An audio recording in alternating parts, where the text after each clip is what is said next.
درود دامش حالتون چطوره؟ خیلی خوش اومدید به ویدیوی امروز. اگر تا الان چنل ساب نکردید حتما چنل ساب بکنید، زنگوله بغلشم بزنید که به محضی که ویدیوی جدیدی آپلود شد سریع ازش بخبر بشید.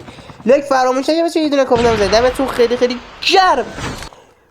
اومدم امروز بهتون نکات خیلی ابتدایی یه گیمی مثل گیم کالاف رو بهتون بگم که چجوری بتونید بازیتون رو پیشرفت بدید توی اینجور گیم ها. بچه من ادعایی ندارم و کلا بچه نمیخوام بگم که حالا مثلا من خیلی خفنم بیام بهتون بدم که شما از بازی من تقلید کنید. نه، من این چیزایی که یاد گرفتم توی این گیم رو میام بهتون میگم، شما رعایت بکن، با چند تا کاری که خودت ازش لذت میبری و حال میکنی ترکیبش کن. یه وقت یه حس خیلی خفنی از بازی در میاد، یه پکیج خیلی کاملی میشه، شاید مثلا از 100 تا تور پلیر هم خفن تر بشی. اولین نکته ای که بچه وجود داره اینه که شما باید بچه دیوایس خوبی داشته باشید.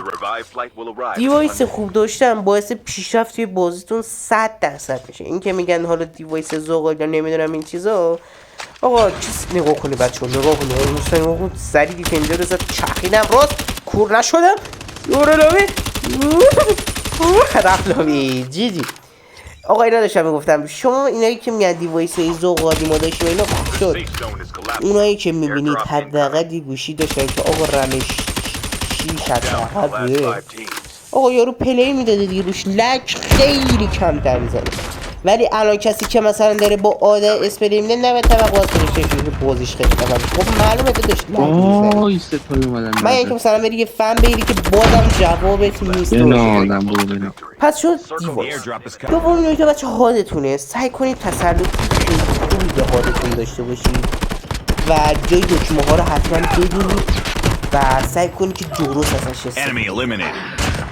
سومین نکته ای که وجود داره سنستونه که بچه سنس رو باید خودتون پیدا کنید، ولی من بهتون هم سنس و هم حالا هم بیسک رو بهتون میدم. سنس رو بچه خودتون پیدا کنید، ولی اگه نظر منو میخواین کسی که شات میزنه سعی کنید سنستون های باشه، یعنی زیاد باشه که ریاکشناتون تو شاتگان زدن بالا باشه. چهارمین نکته ای که وجود داره بیسیکتونه بچه ها که سعی کنید یه بیسیک خیلی خفن. من بچه واقعا دهنم گفتم سرویس بشه سریع بیسیک حدود 3-4 ماه و الان یه خفن ترین بیسیک کل گیم رو من پیدا کردم و حتما بهتون میدم. یعنی نکاتی بچه من از بیسیک میدونم که واقعا هیچ پلیری نمیده، با جرأت میتونم میدم. وقتی به شما اون خودتون پشماتون میریزه و تفاوت خودتون میفهم. و بچه نکته آخری که میخوام بهتون بگم اینه که بچه مغز بازیتون رو توی گیم نگه دارید. یعنی چی؟ یعنی اینکه با حوصله پلی بدید، تدبیراتون درست باشه. مغز بازی این نیست که فقط شما یه دونه حالا شاتگان بگیری بری خط بگیری مثلا یه سری نمیشه اصلا توی سرورهایی که ما هستیم توی سرور میدهید یه همچین چیزی غیر ممکنه. من یعنی اینکه مثلا تو محیطه بسته باشه یارو مثلا تازه از پای درمانده بشه دست و پاشو گم کرده باشه، شما بیاید از فرصت استفاده کنی یه راشی بدی ببینید میگیره یا نه، که اونم حتی احتمالش مثلا 70-30. پس سعی کنی بچه مغز بازیتون رو با تمام گانهای گیم و با هر گانی درست کنی و مغز بازیتون رو نگه دارید. کجاها راش بدید، کجاها راش ندید، کجاها خط بگیرید. من اینا بچه‌ها این موضوع مغز بازی رو یه ویدیو کامل میخوام براش بسازم جداگانه، حالا نمیشه اینجا کامل بحثشو باسه، ویدیو خیلی طولانی میشه، ولی سعی کنید این نکاتی که بهتون میگم رو حتما رعایت بکنید. میتونید بچه توی این گیم یه حرفی برای گفتن یه حرفی برای زدن داشته، یه حرفی برای گفت البته اون نمیشه، یه حرفی برای زدن داشته باشید.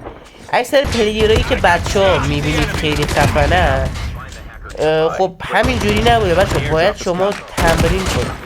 همون قضیه هادی که بهتون گفتم، همون قضیه سنسی که بهتون گفتم، همه اینا نیاز به تمرین داره و به مرور زمان بچه با تمرین کردن خودتون بازیتون خوب میشه اگر این نکات رو رعایت کنید.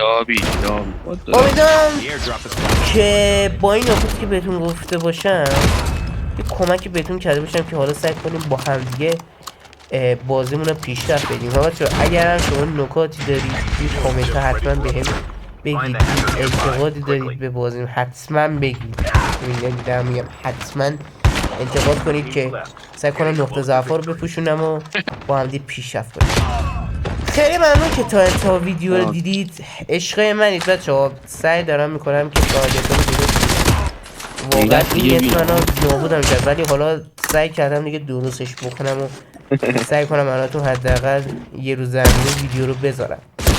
عشقای دل منید. حمایت بچه‌ها یادتون نره. هدشات وایتی ماچ به همتون. دوستتون دارم. عشقای منید.